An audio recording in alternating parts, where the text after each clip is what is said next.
There's an upstairs. So before we rest, I'm going to go upstairs and check it out.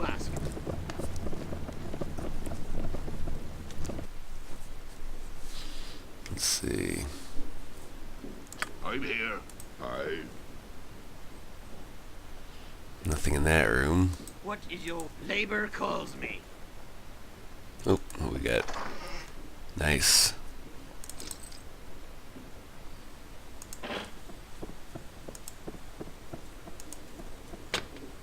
Locked. See, stuff like that's gonna end up hurting me. Because I have no way to pick any of those locks. Quickly now. I will do as you ask. Labor calls me. Maybe there's a way to increase dexterity at some point. And I can have, maybe I can get Geralt up high enough to dual class. We'll just have to see. Done. Let's see. I think I already asked him about this. I'm gonna stay in the noble room. Okay, 3 days. I've time enough for a task. Let's get out of here and Certainly. go down to Arendelle's and check out. Oh, wait a second. Oh, that's the store. I'm going there soon, but first I'm gonna go to Arendelle's and check out I will do as you ask. the downstairs or the upstairs. I don't know which way it was going, but I did see some stairs leading to another area I hadn't been to yet.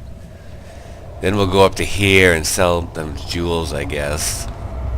And then I'm gonna go up here. It looks like there's a path, and maybe that's where that mage is that the other guy was talking about. I don't remember who mentioned it to me, but one of the townspeople. Come on, kids, you can do it. I'm gonna talk to Arendelle again. I am off. Please, you must make haste. Time works against us. We must discover the source of this evil before the balance is altered. Okay, here's something good. I thought you should know. I came across an ogre in the past outside of town. This ogre, who calls himself Gary, complained to me about a sharp pain in his head. Is something you can do to help him? Interesting. It is impossible to determine exactly what ails him without examining him myself. But I do know of an herbal remedy that may ease his suffering. If you like, I could tell you the recipe so that you may help him help himself. Sure. Tell him to gather a handful of frost berries that grow throughout these mountains. He must squeeze the juices from the berries into a pot of boiling tundra grass. Once mixed, the entire brew must be consumed in order for the pain to subside. Alright, good. I guess I'll go back out there and talk to him before I go to the Vale. I'm gonna go upstairs. Okay. I trust you.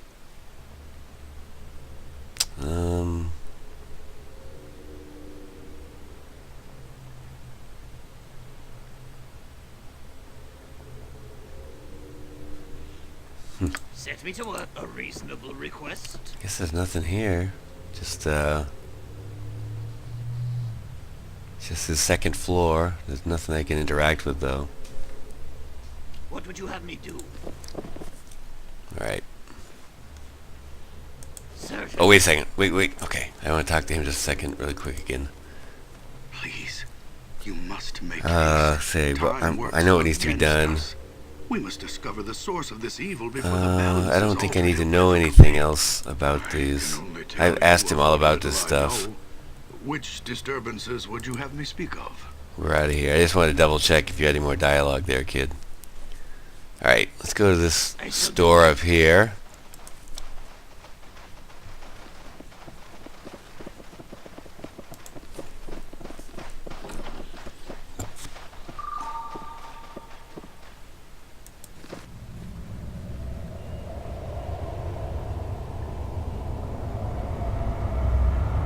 I am off.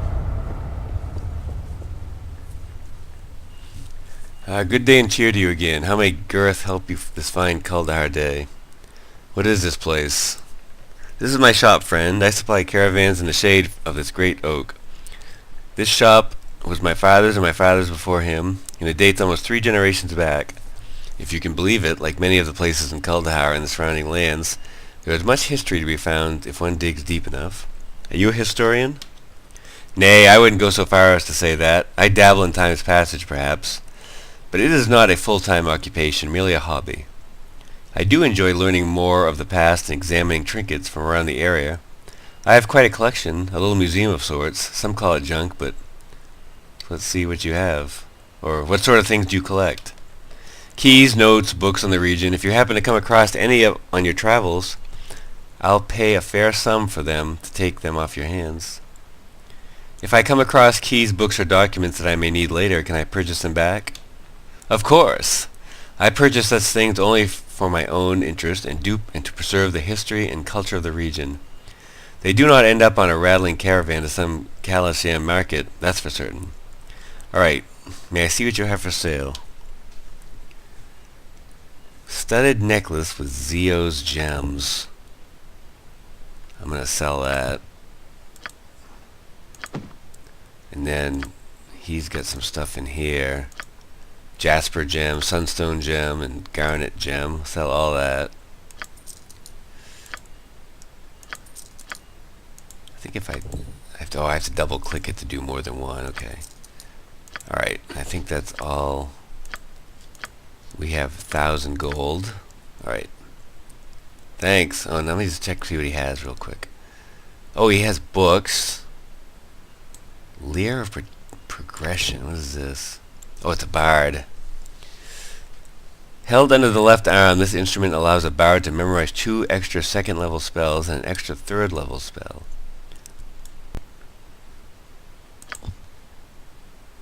The Bardic Horn of Valhalla. This horn was created by the respected bard of a now-dead Regid barbarian tribe. The bard was called Beogin, and his songs were sung by many of the northern tribes. He carried this horn with him when he observed many titanic battles. The chief of his tribe gave him the instrument which instructions to blow if he was ever in mortal danger.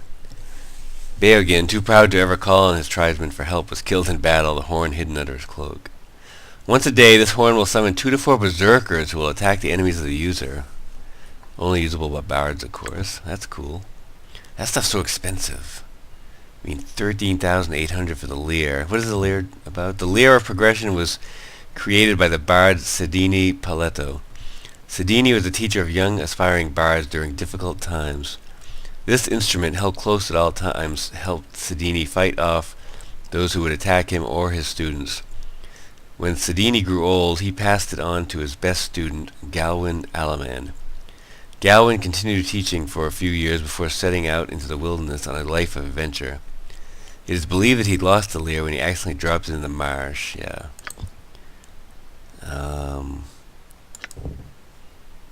Oh, so you can read the books without buying them. History of the North 1. For millennia, gold elves dwelt in the Ilfarn, that's where Waterdeep stands, and Airlan, along the River Shining. From their ornate forest cities, they traded with emerging human nations like Netheril and Elusk, and repulsed the attacks of the goblin races. Meanwhile, dwarven clans united as the nation of Delzone, named for the dwarf who forged the Union. The nation, existing primarily underground, extended from the Ice Mountains to the Nether Mountains. Silvermoon Pass was its western border, and the Narrow Sea its eastern shore. Orcs came from the north of the spine of the world, but were turned back in great slaughter by the elves. To this day, this is the homeland and stronghold for orcs and similar races.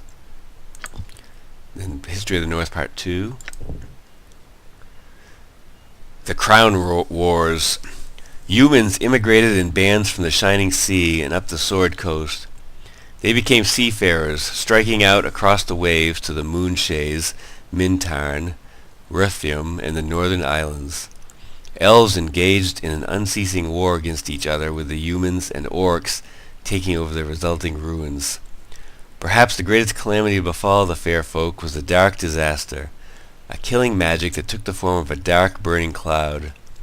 It enshrouded the kingdoms of Meerter, and when it faded away some months later, not a single elf lived, nor were any trees left, only an open, blasted moor, the High Moor. All was not dark for the elves. Although in retreat, as barbarian humans and orc hordes grew in strength, their power rose in the elven court in Everesca, remaining a stronghold to this day.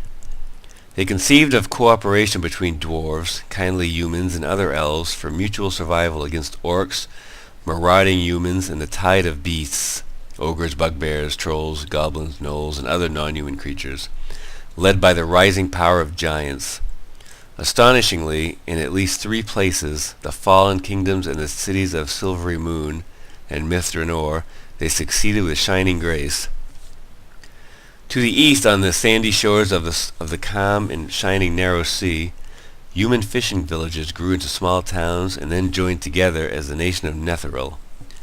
Sages believe the fishing towns were unified by a powerful human wizard who had discovered a book of great magic power that has survived from the days of thunder, a book that legend calls the Nether Scrolls. Under this nameless wizard and those who followed, Netheril rose in power and glory, becoming both the first human land in the north and the most powerful. Some say this discovery marked the birth of human wizardry, since before then mankind had only shamans and witch doctors. For over 3,000 years Netheril dominated the north, but even its legendary wizards were unable to stop their final doom. And I'm assuming we can find out about their final doom in History of the North, Part 3. Recent history of the North. In the waning summer months of 1367, an immense orc horde descended from the spine of the world, intent on winding its way south into the trade lands of the north. This force of orcs, led by King Grineer, surged its way south between the Moonwood and the Coldwood, stopping just outside the citadel of Many Arrows. King Obold, orc ruler of the citadel of Many Arrows, was terrified at the prospect of another orc horde, despite the fact he knew they would be working together against the humans of the north and the spawn of Hellgate Keep. His tribal shamans, however, had been predicting a treacherous fall of the citadel, and they told the king that he'd be deposed by other orcs. Thus it was a dark day when King Grineer and his horde of 150,000 orcs appeared on the plains outside the citadel of Many Arrows. King Obold announced to his followers that this horde had been sent to dislodge them from their home and send them out to be scavengers among the plains. He vowed that, with Grumpsh as his witness, the citadel of Many Arrows would slaughter these treacherous orcs, like elves during a festival. For 4 months, the 40,000 orcs within the citadel held their ground. Assault after assault was mounted against the high walls of the garrison, but the attacking orcs were losing far more than the defenders. Still, the living conditions within the walls, never too good to begin with, created losses of their own. The battle for the citadel of Many Arrows culminated during the first weeks of Uktar. As another light blanket of snow sought to bury the gathered orcs, King Grineer threw his entire remaining army at the citadel, bursting its gates, and pitting orc against orc in a flurry of swords. As the 2 orc kings sought one another out along the ramparts, the citadel began to burn. The orcs that survived the battle still speak of the superhuman prowess of the 2 kings as they battled one another before their troops. Finally, however, King Obold ran Grineer through with his longsword, but Obold was severely wounded by the time Grineer had breathed his last breath. The orcs erupted into battle once again, and no one is quite certain what became of King Obold. It was through the smoke and snow that the victors of the conflict emerged, the dwarves of Clan Warcrown, along with a contingent of troops from Silvery Moon. Charging in through the shattered gates, these new attackers quickly routed the exhausted orcs of the citadel, sending them scurrying off into the wilderness. King Emerus Warcrown now rules the city of Many Arrows, though the dwarves now call the city by its old name of Felbar. Most in the north still tend to refer to the city as a citadel, however, waiting to see if it can withstand the next orc horde. King Warcrown has put out a call for all dwarfs to help defend the citadel, and news of a new vein of gold and silver spreading rapidly through dwarven communities. So So he sells a lot of jewelry, bracers. What do bracers do? They don't, nothing. What about girdles? Nothing. Oh, he sells bolts and arrows and some weapons. How is, he's got plenty of arrows. And what about bolts? All of his bolts are equipped, so let's see how many bolts does he have. He's got plenty for now. Yep, okay. Alright, we're out of here. Yes. Certainly.